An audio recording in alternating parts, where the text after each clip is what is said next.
నమస్తే సార్. ఎలా ఉన్నారు నమస్తే సార్? అండి. బాగున్నాను. ఈ పర్టిక్యులర్ ఆ మేల్‌కి సంబంధించిన ఫర్టిలిటీ ఇష్యూస్ ఉంటే, వాళ్ళు చేయించుకోవాల్సిన ప్రాపర్ టెస్ట్‌లు ఏంటి? చేయించుకోకూడనివి మీరు అవి కొంచెం చెప్పగలరా?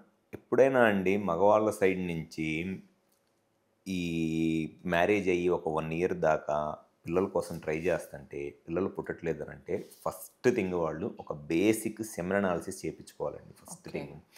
సెమెన్ అనాలిసిస్ కనుక చేపించుకొని, ఆ సెమెన్ అనాలిసిస్‌లో కౌంట్ నార్మల్‌గానే ఉంటే ఇంకసలు వాళ్ళు ఏ డాక్టర్‌ని ఏ టెస్ట్ చేపించుకోవాల్సిన అవసరం లేదు. So, okay. ఫస్ట్ థింగ్ ఆ బేసిక్ సెమెన్ అనాలిసిస్ చేపించుకోవాలి. ఆ సెమెన్ అనాలిసిస్ చేపించుకునేది కూడా కరెక్ట్‌గా చేపించుకోవాలి. ఎట్లా అంటే సెమెన్ అనాలిసిస్ చేపించుకోవాలి అనంటే సెమెన్ ఈరోజు ఔట్ అయితే అక్కడి నుంచి మినిమమ్ 2-3 డేస్ గ్యాప్ ఉండాలి. హ్మ్. అంతేకాని ఈరోజు సెక్షువల్‌గా కలిసో లేకపోతే ఈరోజు సెమెన్ ఔట్ అయ్యి నెక్స్ట్ డే చేపించుకుంటే ఖచ్చితంగా రాంగే వస్తది report. Okay. Okay. Minimum 2-3 days gap ఉండి సెమెన్ అనాలిసిస్ చేపించుకుంటే ఆ సెమెన్ అనాలిసిస్ రిపోర్ట్ గనుక కరెక్ట్‌గానే ఉంది. అంటే అన్నీ నార్మల్‌గానే ఉన్నాయి. స్పెర్మ్ కౌంట్ గాని, మొటిలిటీ గాని, మార్ఫాలజీ గాని అన్నీ హ్మ్. నార్మల్‌గానే ఉన్నాయనుకోండి. ఇంక అసలు ఏ టెస్ట్‌లు అవసరం లేదు. ఏ డాక్టర్‌ని కన్సల్ట్ అవ్వాల్సిన అవసరం లేదు. Okay. If in case semen అనాలిసిస్‌లో గనుక ఏదైనా ప్రాబ్లమ్ ఉంటే అప్పుడు డెఫినిట్‌గా వాళ్ళు ఆ రీజన్ తెలుసుకోవడానికి ఖచ్చితంగా ఒక ఆండ్రాలజిస్ట్‌ని కన్సల్ట్ అవ్వాలి. ఓకే. సో, ఆండ్రాలజిస్ట్‌ని కన్సల్ట్ అయినప్పుడు ఫస్ట్ వాళ్ళు క్లినికల్‌గా ఎగ్జామినేషన్ చేస్తే టెస్టిస్ సైజ్ ఎలా ఉంది? హ్మ్. టెస్టిస్ పొజిషన్ ఎలా ఉంది? ఇన్ఫెక్షన్ గాని, వారికోసిల్ గాని ప్రాబ్లమ్స్ ఏమైనా ఉన్నాయా అనేది తెలిసిద్ది. అండ్ దాంతో పాటు ఈ సెమెన్ అనాలిసిస్‌తో పాటు ఒకవేళ ప్రాబ్లమ్ ఉన్నప్పుడు క్లినికల్ ఎగ్జామినేషన్ అయిపోయిన తర్వాత ఇంకొక బేసిక్ టెస్ట్ ఏంటంటే హార్మోన్ ఎవాల్యుయేషన్. హ్మ్. ఎఫ్ఎస్‌హెచ్, ఎల్‌హెచ్, టెస్టోస్టెరాన్, ప్రొలాక్టిన్, ఈస్ట్రాడియోల్ ఈ ఓకే. 4 హార్మోన్స్ ఈ 5 హార్మోన్స్ చాలు. హ్మ్. ఈ 5 హార్మోన్స్‌కి మించి ఇంకా ఒక్క హార్మోన్ కూడా ఎక్స్‌ట్రా అవసరం లేదు. హ్మ్. ఎఫ్ఎస్‌హెచ్, ఎల్‌హెచ్, టెస్టోస్టెరాన్, ప్రొలాక్టిన్, వీటికి సంబంధించి ఈస్ట్రాడియోల్. Test yeah! చేయించాలి. హ్మ్. అండ్ ఇంకొంతమందికి ఏదన్నా థైరాయిడ్ ప్రాబ్లమ్ ఉంటే థైరాయిడ్ అవసరమైద్ది. హ్మ్. ఇంతకు మించి అవసరం లేదు.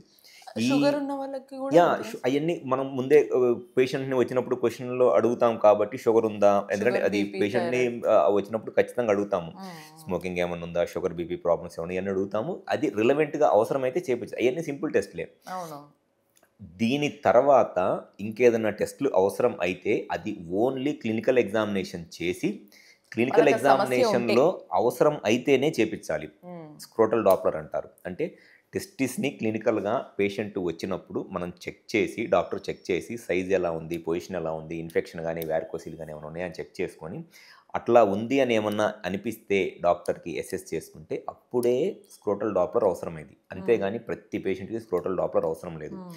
Scrotal Doppler test minimum 3,000-4,000 charge చేస్తారు. హ్మ్. సో, అవసరం లేని పేషెంట్‌కి ఆ డబ్బులు మిగిలిపోతున్నాయిగా. అవును.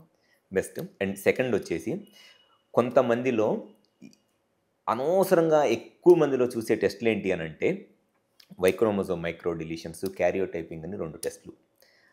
నేను ఇంత మట్టికి నా 6 ఇయర్స్ ఆఫ్ ప్రాక్టీస్‌లో నేను సంవత్సరానికి ఇద్దరు, ముగ్గురు పేషెంట్‌లకి గూడా నేను ఆ 2 టెస్ట్‌లు చేపిచ్చను. Okay. Y chromosome micro deletions, karyotyping అనే టెస్ట్‌లు. ఈ 2 అబ్సల్యూట్‌లీ యూజ్‌లెస్ టెస్ట్‌లు. కరెక్ట్‌గా ఒక ఆండ్రాలజిస్ట్‌ని కన్సల్ట్ అయితే పిల్లలు లేరు. 1 ఇయర్ ట్రై చేసిన తర్వాత మగవాళ్ళు ఆండ్రాలజిస్ట్‌ని కన్సల్ట్ చేసి కరెక్ట్‌గా ఈ క్లినికల్ ఎగ్జామినేషన్ కరెక్ట్‌గా చేసి హార్మోన్ టెస్ట్ ప్లస్ సెమెనాలిసిస్ చేస్తే మొత్తం అంతా తెలిసిపోయిద్దండి. ఓకే. ఇంక మిగతా టెస్ట్‌లన్నీ గూడా అనవసరంగా అన్నెసెసరీ పేషెంట్‌కి టైం వేస్టు, హ్మ్.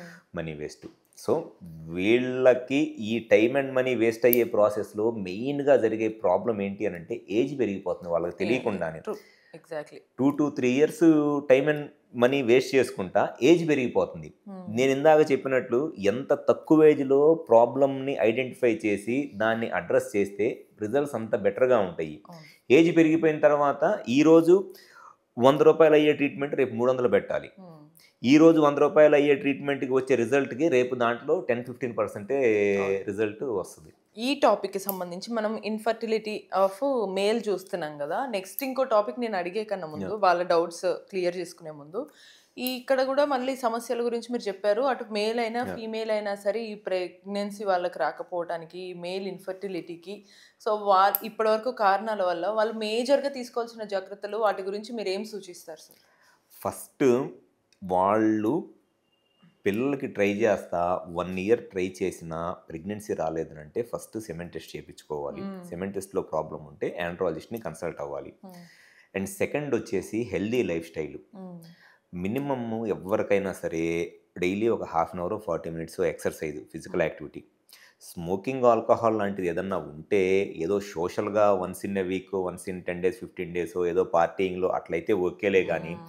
అదేదో హ్యాబిచువల్‌గానో లేకపోతే నేను 'అర్జున్ రెడ్డి' సినిమాలో తాగినట్టు లెగిసిన కాడి నుంచి పడుకునే దాకా తాగుతానంటే అది ఇక వాళ్ళకే నష్టం. అవును. సో, స్మోకింగ్ ఆల్కహాల్ అనేది almost it's like A social దగ్గర నుంచి అది ఎట్లా అయిపోయిందనంటే అది like it's like a common thing లాగా అయిపోయింది. అవును. సో, ఆ ఈ మధ్య స్మోకింగ్ ఈవెన్ ఫీమేల్ గూడా అలవాటు చేసుకున్నారు యాహ్! గాబట్టి ఇద్దరికీ యాహ్! రిస్క్ అయ్యే అదే. ఛాన్స్ అదే. ఎక్కువుంటుంది. సో, ఆ స్మోకింగ్ ఆల్కహాల్ ఏమన్నా ఉంటే దాన్ని ఆపేసి, షుగరు, బీపీ లాంటి ప్రాబ్లమ్స్ ఉంటే ఖచ్చితంగా అది కంట్రోల్‌లో ఉండి, వాళ్ళ హ్మ్. స్ట్రెస్ లెవెల్స్‌ని తగ్గించుకోవాలి. ఓకే. వాళ్ళ స్ట్రెస్ లెవెల్స్‌ని తగ్గించుకుంటా అండ్ స్లీప్ మినిమమ్ ఒక 6 అవర్స్, 7 అవర్స్ స్లీప్ అనేది చాలా చాలా ముఖ్యం. ఆ స్లీప్ ప్యాటర్న్ వల్ల ఏమైద్దనంటే, ఈ ఫెర్టిలిటీకి సంబంధించిన హార్మోన్స్ మొత్తము బ్రెయిన్ నుంచి వస్తాయి. ఓకే. సో, ఆ బ్రెయిన్ ప్రాపర్‌గా ఎప్పుడు ఫంక్షన్ చేసిద్ది అనంటే, దానికి ప్రాపర్ రెస్ట్ ఉంటేనే మళ్ళీ అది ప్రాపర్‌గా ఫంక్షన్ చేస్తది బ్రెయిన్. అవును. సో, ఈ సెక్షువల్‌గా గానివ్వండి, ఫెర్టిలిటీ గాని హార్మోన్స్ మొత్తము బ్రెయిన్‌లో పిట్యూటరీ అనే పార్ట్ ఉంటది. ఆ హ్మ్. పిట్యూటరీ నుంచి వస్తాయి ఈ హార్మోన్స్ మొత్తము. హ్మ్. ఈ పిట్యూటరీ ప్రాపర్‌గా ఫంక్షన్ చేయాలంటే అట్‌లీస్ట్ ఒక 18 అవర్స్ వర్క్ చేసిన తర్వాత అవేక్‌గా ఉన్న తర్వాతో ఒక 6 అవర్స్, 7 అవర్స్ దానికి రెస్ట్ కావాలి బ్రెయిన్‌కి. అవును. ఆ బ్రెయిన్‌కి రెస్ట్ ఎప్పుడొస్తది? ఓన్లీ స్లీప్‌లోనే వస్తది అవును. బ్రెయిన్‌కి. అవును. మనం ఐడియల్‌గా కూర్చొని ఏం పని చేయకపోయినా ఇట్లున్నా గానీ, మిగతా బాడీ అంతా రెస్ట్‌లోనే ఉన్న బ్రెయిన్ మట్టికి యాక్టివ్‌గానే ఉంటది. సో, అవును. బ్రెయిన్‌కి రెస్ట్ ఏంటంటే ఓన్లీ స్లీప్. హ్మ్. సో, అది ప్రాపర్ స్లీప్ ఉన్నప్పుడే దానికి ప్రాపర్ రెస్ట్ ఉండి నెక్స్ట్ మళ్ళీ ప్రాపర్‌గా ఫంక్షన్ చేస్తది. అవును. సో, ఆ స్లీప్ అనేది చాలా ముఖ్యం. వీటన్నిటికన్నా ఫస్టు ప్రతి దానికి నెట్‌లో సెర్చ్ చేసి హ్మ్. ఓన్‌గా తెలుసుకుందాము. ఓన్‌గా నాలెడ్జ్ పెంచుకుందాము. హ్మ్.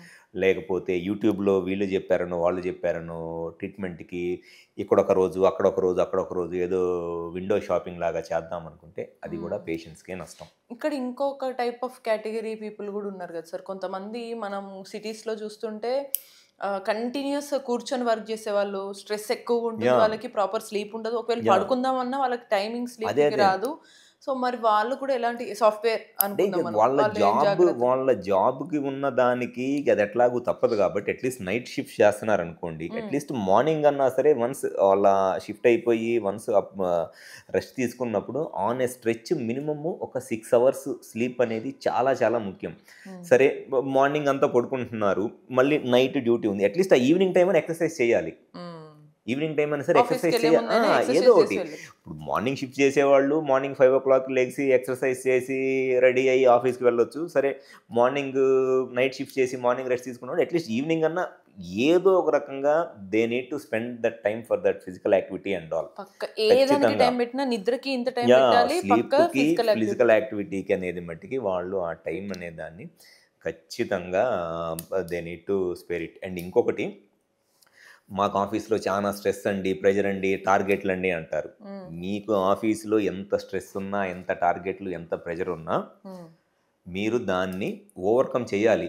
By your own you need to overcome it. హ్మ్. మీరు విపరీతంగా స్ట్రెస్ తీసుకొని పని చేసినంత మాత్రాన మీ కంపెనీ వాళ్ళు మీకేం కిరీటాలు పెట్టరు. వాడిచ్చే జీతం మాత్రమే మీకు. సో, మీ పర్సనల్ లైఫ్‌ని సాక్రిఫైస్ చేసుకొని పని చేయాల్సిన అవసరం లేదు. హ్మ్. ఓకే. కెరియర్ కోసం కష్టపడుతున్నారనంటే okay. Definitely it's good. But not at the cost of your personal life or or family health. Life.